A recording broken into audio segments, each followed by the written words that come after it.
Hey everybody, new school comic book reviews. Okay, so here's a few things I've gotten recently.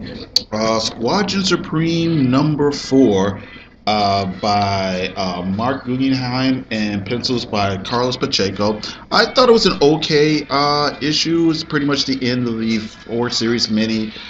Story wasn't, it was just okay. It wasn't great or stupendous or whatever, but it was fun and entertaining for what it was. Really great art here, and it's basically the conclusion to the story where the evil Squadron Sinister has their area of battle world that they rule, and this is the final confrontation between Nighthawk and evil Hyperion.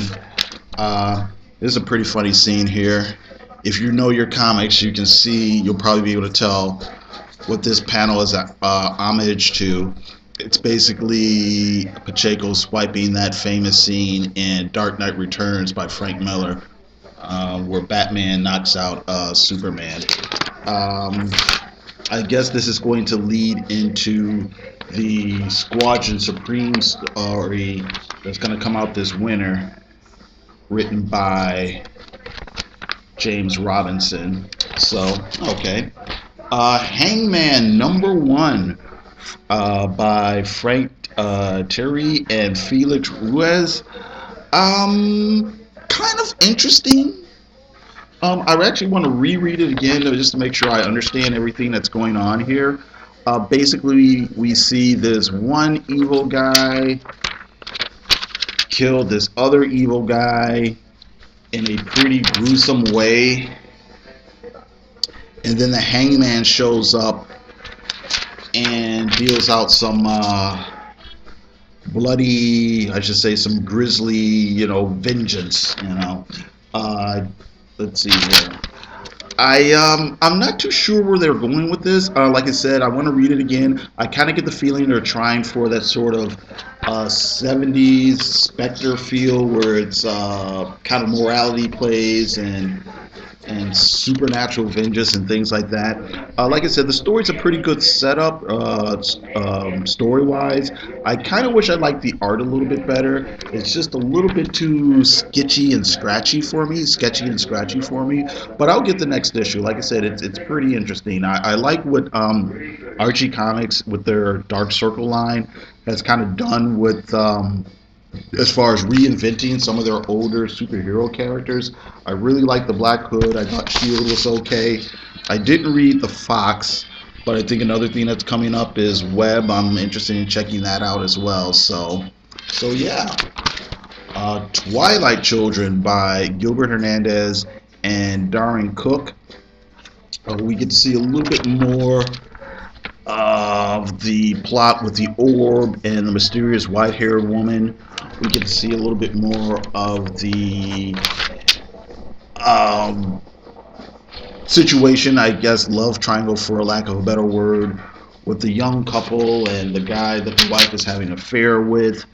We see the government workers come to town, and there's things going on where people don't trust the American scientist who's there, and it's interesting. I think it's only a 4-issue series, so I'm really intrigued as to where this is gonna go. But so far, I've been enjoying it.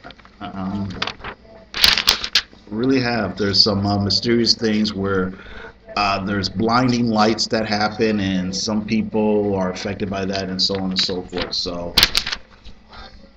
but yeah, I really did enjoy this issue. Avengers number 1, writing by Mark Waid. The art in the first story is by Andy Kubert or Adam Kubert. Adam Kubert, and the art in the second story is by Asura. I can never say his name. Let me see here. I can never say dude's name, even though I like his art a lot. But you know what I'm talking about. Mahmoud Asrar, Asrar. I'm sorry, I apologize. It's basically the origin story, getting the band together. It's really kind of basic. You've kind of seen it done before, but it's done pretty well here. Really like the art by the Kuberts. And we get a few. We don't get all the characters in this issue. We do get a few. We get to see Sam Wilson, Captain America. We get to see Tony Stark. Miles Morales shows up, and we get a big bad guy. Whoops. I don't think I'm giving too much away by showing you this guy. There's somebody else who shows up who's involved, who I think is probably going to be the bigger bad guy. So yeah. And then we get a backup story where Ms. Marvel Kamala Khan meets Sam Alexander Nova, and they kind of have a team up.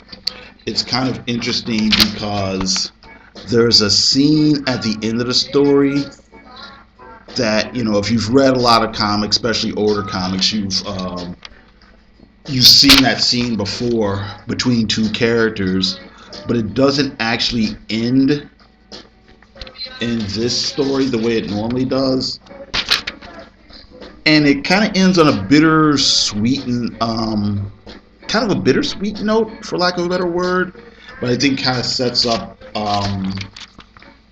maybe an intriguing relationship between these two characters that may or may not be developed on, you know, as the comic goes on. So I had fun with this issue.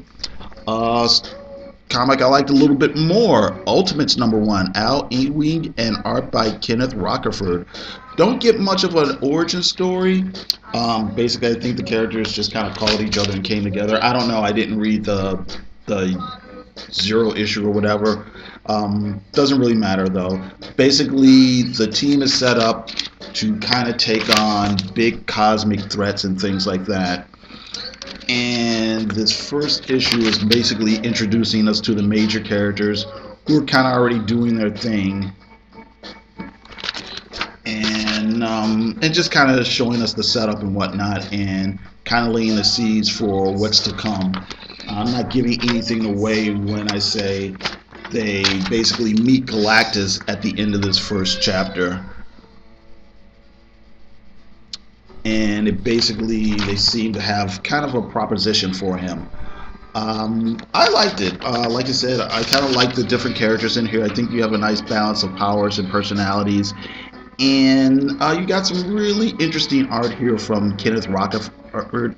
I'm not the biggest Rocafort fan, but I did kind of like what he did in this issue. So I'm really interested to see how this comic's going to develop. Other things I got this week were Starfire #6. Got the Looney Tunes variant. I haven't read it yet. Got Limbo #1 from Image. I have no idea what this comic book is about. I just bought it on a whim. The art looked interesting. It looks like it has something to do with music and the supernatural and stuff, I guess. So, I got Sandman #6. I already bought this comic book and I forgot that I already had it. Sorry, I'm a goofball. Oh, got these comics last week. Midnighter #6. Really enjoyed it. Pretty fun twist ending at the end of the issue. Lots of fun. Doctor Strange #2. This one was basically Doc and the young lady he has to help basically kind of take a tour of his house. And just really, again, the art really sold me on this comic.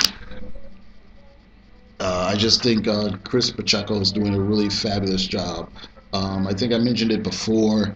You know, you really just can't get a guy that does, you know, stock superhero poses to do something like this. You really need somebody who has a kind of out there, funky in that visual imagination.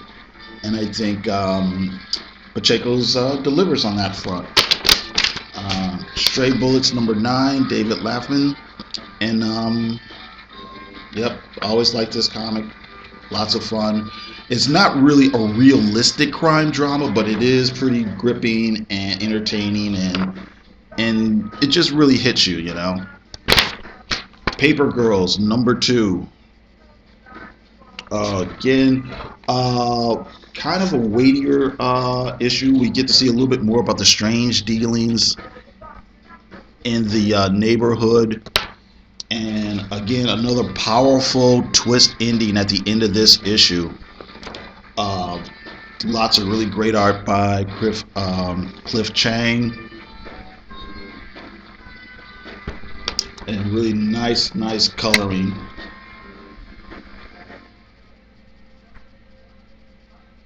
Okay. I also got Perez number 4. Not a great comic book, but just kind of fun. Just kind of like the kind of silly ass near future social political satire. It's not really stridently conservative or stridently liberal. I think it's kind of a middle of the road comic as far as that's kind of concerned. Uh, but you know, it's goofy and it's fun and it's lighthearted. So yeah. Also, Velvet number 12. I said it before, I'll say it again. This is the best Black Widow comic book that's not actually a Black Widow comic book. Oh, and I also got Monstress number 1. Um, yeah, I'm not really a big fantasy guy, but I just bought it. I mean, I heard a few good things about it, and I really enjoyed it. Basically, we get a lot of world building here. We're introduced to all the characters, but it's a really great setup, really awesome art here, and it's actually a lot easier to understand than I thought it was going to be. So yeah, it's really fun. The whole sort of conflict with the witches and the other people and the weird little creatures that are about. You have a diverse cast here, and the comic itself is actually a really great deal here. It's a $4.99 comic. It's a $5 comic book, and you get something like 60 pages of story here. So you know, it's worth just checking out just for the hell of it. You know. So okay, that's it. I got to thank everybody for listening, and you have a good day.